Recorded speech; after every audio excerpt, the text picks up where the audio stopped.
जब बाली ने खींची हनुमान की शक्तियां। आइए जानते हैं हनुमान की शक्तियों के बारे में। रामदूत अतुलित बल धामा, अंजनी पुत्र पवन सुत नामा। अर्थात हनुमान जी के बल की कोई तुलना नहीं है। सारे ब्रह्मांड को एक दिन में बिना थके 100 से ज्यादा परिक्रमा कर सकने का सामर्थ्य है।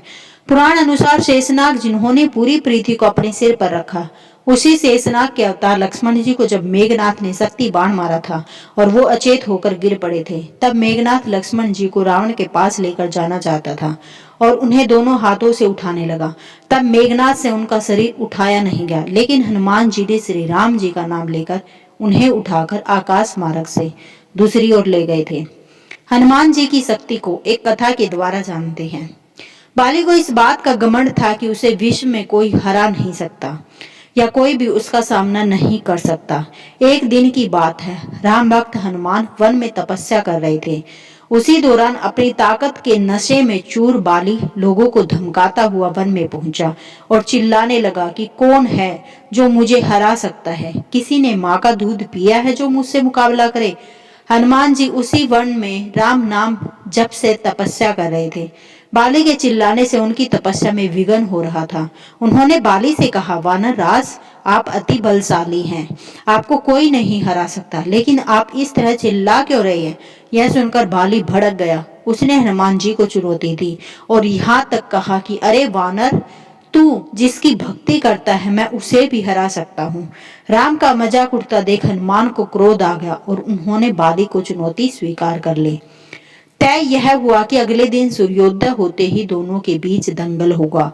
अगले दिन हनुमान तैयार होकर दंगल के लिए निकले ही थे कि ब्रह्म जी उनके समक्ष प्रकट हुए। उन्होंने हनुमान को समझाने की कोशिश की वे बाली की चुनौती स्वीकार न करें, लेकिन हनुमान जी ने कहा कि उसने मेरे प्रभु श्री राम को चुनौती दी है, ऐसे में अब यदि मैं उसकी चुनौती को अस्वीकार कर दूंगा तो दुनिया क्या समझेगी, इसलिए उसे तो सबक सिखाना ही पड़ेगा। यह सुनकर ब्रह्म जी ने कहा, ठीक है, आप दंगल के लिए जाओ, लेकिन अपनी शक्ति का 10वां हिस्सा ही लेकर जाओ। शेष अपने आराध्य के चरणों में समर्पित कर दो। दंगल से लौटकर यह शक्ति फिर हासिल कर लेना। यह सुनकर हनुमान जी मान गए और अपनी कुल शक्ति का 10वां हिस्सा लेकर बाली से दंगल करने के लिए चल पड़े। दंगल के मैदान में हनुमान जी ने जैसे ही बाली के सामने अपना कदम रखा, ब्रह्मा जी के वरदान के अनुसार हनुमान जी की शक्ति का आधा हिस्सा बाली के शरीर में समाने लगा। इससे बाली के शरीर में उसे अपार शक्ति का एहसास होने लगा। उसे लगा जैसे ताकत का कोई समंदर शरीर में हिलोरे ले रहा हो। चंद पलों के बाद बाली को लगने लगा मानो उसके शरीर की नसें फटने वाली हो, रक्त बाहर निकलने ही वाला है। तभी अचानक ही वहां ब्रह्मा जी प्रकट हुए और उन्होंने बाली से कहा कि खुद को जिंदा रखना चाहते हो तो तुरंत ही हनुमान से कोसों दूर भाग जाओ, अन्यथा तुम्हारा शरीर फट जाएगा।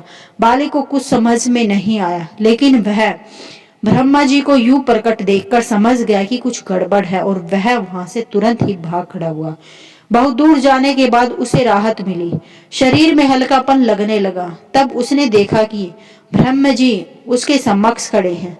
तब ब्रह्म जी ने उन्हें कहा कि तुम खुद को दुनिया में सबसे शक्तिशाली समझते हो, लेकिन तुम्हारा शरीर हनुमान की शक्ति का छोटा सा हिस्सा भी नहीं संभाल पा रहा। तुम्हें मैं बताना चाहता हूँ कि हनुमान अपनी शक्ति का 10वां भाग ही लेकर तुमसे लड़ने आए थे। सोचो यदि संपूर्ण भाग लेकर आते तो क्या होता। बाली यह जानकर समझ गया कि मैंने बहुत बड़ी भूल की थी।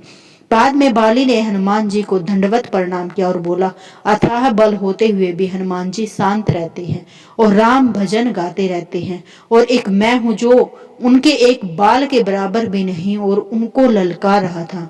मुझे क्षमा करे हनुमान। जय वीर बजरंग बली हनुमान की। किसी संत ने बताया है कि हनुमान जी की एक सबसे छोटी वाली उंगली का बल कितना है। उनके अनुसार 10,000 हाथी में जितना बल होता है उतना बल एक दिग्गज दिशा के हाथी में होता है, और 10,000 दिग्गज में जितना बल होता उतना बल एक एरावत में होता है, और 10,000 एरावत के बल के बराबर एक इंद्र का बल होता है, और 10,000 इंद्र के बल के बराबर हनुमान जी की सबसे छोटी उंगली का बल होता है, और उनके संपूर्ण शारीरिक बल की तुलना नहीं की जा सकती। जय वीर हनुमान। दोस्तों, वीडियो कैसे लगी कमेंट बॉक्स में जरूर बताइएगा, और वीडियो पसंद आए तो कमेंट बॉक्स से जय हनुमान जी जरूर लिखें। धन्यवाद।